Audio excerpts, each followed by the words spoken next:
این چیزی که به این گوش دادن این جایزه نیست. این یه دستمزد، یه پاداش هست در ازای بالای 50 سال خودفروشی، فاحشه‌گری سیاسی، شرکت تو صدها و صدها قتل و کمک لاپوشونی اسرار خیلی مهم سیاسی و حیاتی که میتونه سرنوشت یک کشور رو تغییر بده. ولی این زنی که به خاطر عقده‌های خودش، به خاطر منفعت خودش، همه شماها رو به منافع خودش فروخته.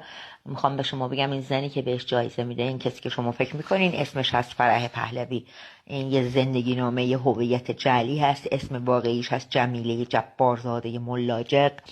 من حتی مشخصات جعلیه، یعنی مشخصات شناسنامه تغییر یافته پدر واقعی این زنی که اسم آخرش از جعفر ذوالقدری ملاجق توی پیجم گذاشتم، تنها دلیلی که اردشیر زاهدی این زنی که رو به محمد رضا پهلوی تحمیلش کرد برای این بودش که میخواستش پدر ارتشیر زاهدی، تیمسار زاهدی، رو به جرم توطئه قصد کودتای اسلامی و قتل از ایران تبعید کرده بودن به سوئیس و این ممنوع الورود شده بود.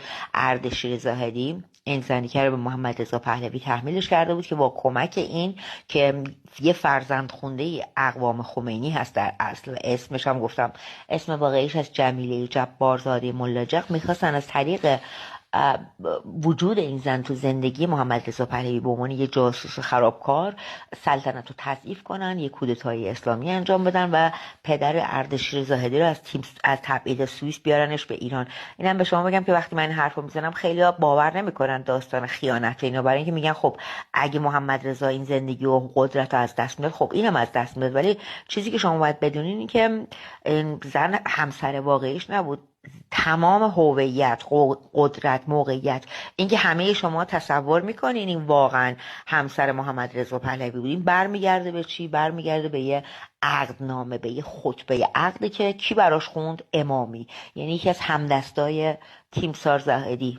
یعنی تا زمانی همسر محمد رضا باقی میمون که عقدنامش، خطبه عقدی که براش خوندن، این آخوندهایی که خوندن که اونا میگفتن این واقعی هست و معتبر هست.